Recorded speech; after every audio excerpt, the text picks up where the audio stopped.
It's a great pleasure to welcome Celso Amorim, the former Foreign Minister of Brazil, to the Harvard Kennedy School. Mr. Amorim, welcome. It's great to have you here as a Fisher Family Fellow. For 30 days, you gave a very well-received lecture. You've been teaching with students. You've been meeting with all sorts of professors. People are interested in diplomacy. You're the most experienced foreign minister in Brazilian history, the longest serving. You're one of the most experienced diplomatic leaders in the world today because you've been a leader for so many years. Do you think diplomacy is in the ascendancy in a globalized 21st century? Do you think a country's diplomatic power maybe is even more important than its military power, or is that not correct? Well, certainly for a country like Brazil, it is more important because, I mean, diplomacy was always very important in Brazil. Reading recently a book by an Austrian author who was in Brazil in the beginning to the middle of the 20th century, he said he was astonished to see that our national hero, Rio Branco, was not a general or anything of the sort, but he was a diplomat. He was the foreign minister of the time. Actually, I'm the longest serving, if I add all my time, but he was the longest serving in a continuous term. And because he solved all our problems, which we had, of course, as anyone else, with our neighbors. And having 10 neighbors, Brazil had to develop diplomatic skills. And I think we cultivate that still. We probably have the longest existing school of diplomacy in the developing world, for sure. And few other countries, even in the developed country, have had one for such a long time. So I think it is an important instrument. Of course, when you see things happening, as you see today, for instance, in this rebellion in the Arab world, which I believe will be all to the good, but of course, in the meantime, there are many things that get us worried. So, but whenever, and some things, I don't know if you can solve them totally diplomatic, but whenever you can try that, that's better. The cost of military action is very big in terms of human lives, in terms of money, in terms of creating animosity for the long run. So I believe, I'm a firm believer in diplomacy. But of course I'm biased. Well, you should be. You're Brazilian and you're a senior leader of the Brazilian government. One of the big issues ahead of Brazil would be to at some point join the Security Council as a permanent member in some expansion of the Council to make it more of a 21st century institution than a mid-20th century institution in its permanent membership. This is something that I have supported, many Americans have supported for Brazil, but the critics will say, well, one reason that Brazil maybe should not be selected is because Brazil will not exercise one of the fundamental responsibilities of a council member, a permanent member, and that is Chapter 7, under Chapter 7, can you authorize the use of force? Can you conceive of instances where Brazil might join a consensus, join the majority, in authorizing the use of force by a coalition of countries or by a single country? Well, I can envisage. I have no doubt that, for instance, in the first Iraq War, Brazil would have voted in favor. The Gulf War of 1990-91. Yes, because that was a clear break with international law. One country invaded another country, so that was a very clear situation in which the use of force was conceived for. Of course, there are other situations which are much more a kind of a gray area, and some which really, in my opinion, really are not conducive to the use of force, and in which the use of force can be counterproductive. That, of course, is very difficult to have absolutely certainty beforehand. And I'll not go into controversial subjects here in the United States, but I can conceive. And even for humanitarian situations, I can also conceive. As you know, Brazil is in Haiti. Well, this is basically a peacekeeping operation, but it's also under, for some aspects, Chapter 7 applies, and Brazilian forces have applied Chapter 7 against a group of bandits or drug traffickers or whatsoever who dominated the slums in Port-au-Prince. So. Of course, I can conceive a situation, but I think we should analyze them with great care and caution, because once you start the use of force, you unleash a process which you don't know very well where it will end. And I mean, I don't have to remind you of what's happening in Iraq or in other places. So it's not a question of being totally against. We prefer, of course, to use the diplomatic means, but we can conceive of situations in which the use of force is necessary. Right. One of the hallmarks of the government in which you serve, the government of President Lula, is that it was widely seen that Brazil was becoming a global power. Brazil, India, China would join the United States as global powers in the 21st century. If that's true, if you accept that notion of Brazil, how can we understand the doctrine or the hallmark of what a global Brazilian foreign policy would stand for? Well, that's a very interesting question, because I think Brazil, I don't know if Brazil will become a superpower in one sense or another, but let us say a great power, a big power. And even as a big power, it probably will be the first unarmed big power in the world. Not that we are totally unarmed in the sense that Costa Rica is unarmed, but we have very limited military expenditures as compared to our GDP, for instance. And this has a lot to do with, of course, with our degree of development, but also with the way in which we developed our relations in our own region. And I think this peaceful relation and this idea that we can share prosperity and progress in our region, for which very often the government was criticized inside Brazil, is certainly something that enables us to act outside, because we don't have to be looking at our back all the time. You know, I can conceive of other big countries, you named some, but their preoccupation with their immediate regional problems are so big that it's very difficult for them to act outside. I don't think it's the case of Brazil, and I think that the United States, for one, perceived it when it invited Brazil, together with India and South Africa, three big democracies, three multicultural countries, to participate, for instance, in the Annapolis Conference on the Middle East, probably because you thought that we should give some added value for the process, for the recognition in the international process. And also I think Brazil has developed, partly because of our own background, part of our vicinity, because of our neighborhood and so on, we have developed a capacity to understand the problems of others.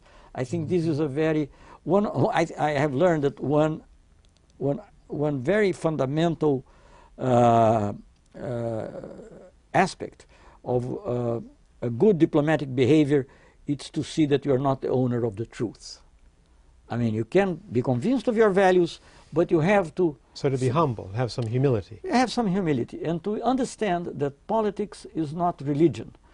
Politics is not the domain of the absolute. Politics is a domain of the relative. Right. In that sense, Brazil is joining, in my judgment, the leadership ranks, global leadership ranks. Do you conceive of, in the future, that China, Brazil, India, the United States will all work relatively collaboratively on global problems like climate change, like trade? Or do you see perhaps blocks emerging among this leadership group? Brazil belongs to the India, Brazil, South Africa trio.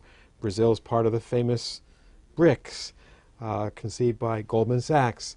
Are we seeing a new block mentality in the global system, or do you think the leadership will emerge in a more effective way, perhaps? Well, I think there's a lot of affinity with other developing countries because all of us have the same aspirations to become developed. It's very simple. And of course, the fact that especially the four initial countries of the BRIC were together somehow was instrumental to change the rules of the IMF, at least to start to change. But I don't see things in a very compartmentalized way. You know, I think in international politics, first, this is not something to say for someone who will be 45 years of marriage, complete 45 years, but in foreign affairs, monogamy is not a virtue. So you have to deal with different actors, what the French like to call variable geometry, and I think that's what we have to do. I mean, I was very involved, as you know, in the trade negotiations, and very often I was with the United States against Europe. Other times I was with Europe against the United States. And very often I was with India against Europe and the United States. But also sometimes I had my own differences with India. So I think you have to see things in a more relative way. I think blocs will work in economic terms for one, because the markets are formed that way. But even in trade, which probably is the area in which you have more of these kind of conflicts without enormous consequences, at least, even in trade, I think that you have to have the collaborative dimension also in mind. To be honest with you, when we accepted, the United States, by the way, didn't at that time for reasons which, the United States and India, because both were with a very difficult electoral timetable, I believe. That was the main reason. July 2008. Right, the trade negotiations. For trade negotiations.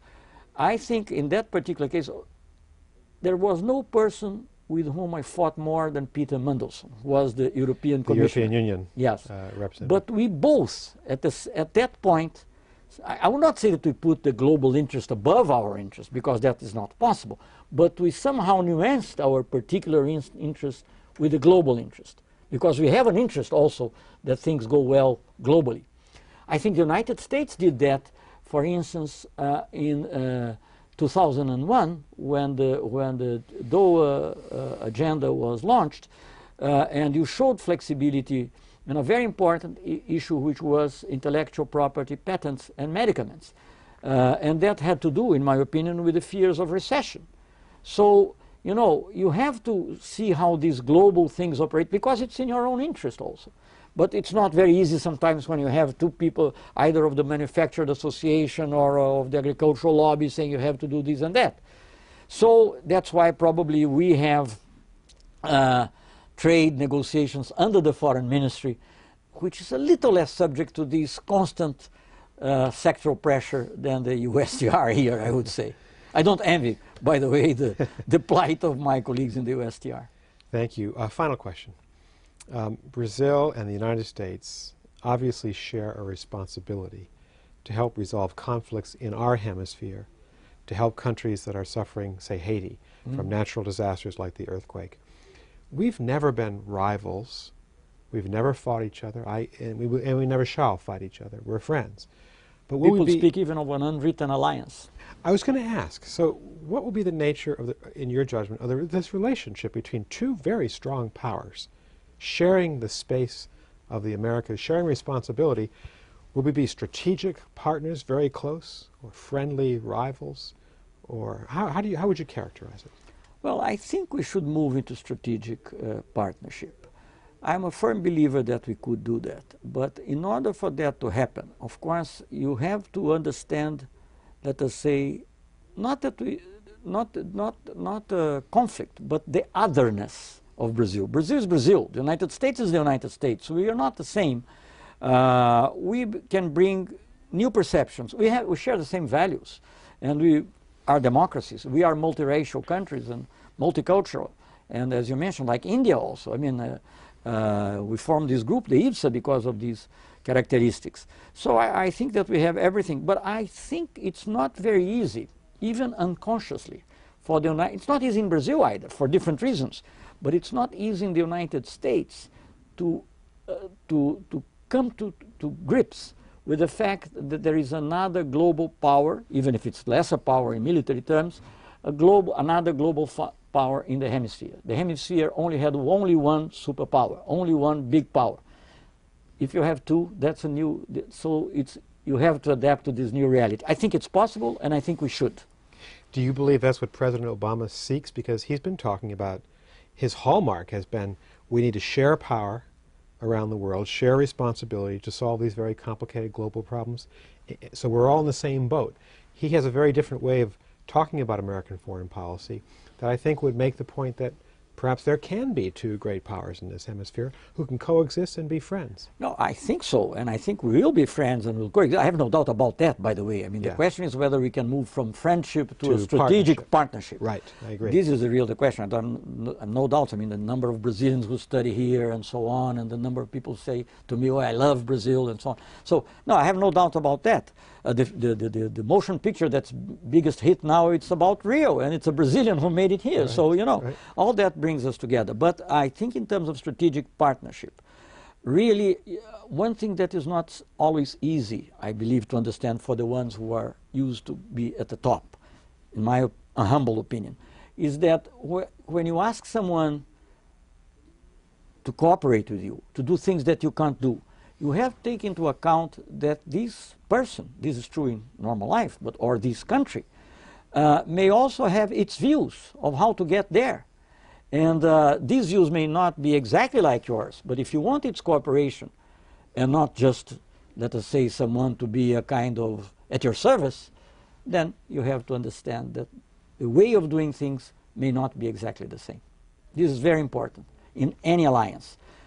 And I believe this is a process of growth for Brazil also, because in Brazil it's very often we either have to be either friends or confront the United States. I don't think it's true. We can be friends and have different opinions. But it's also a learning process for the United States, because it's something new in a way. I hope so, at least. Thank you very much. Thanks, Celso. Thank you.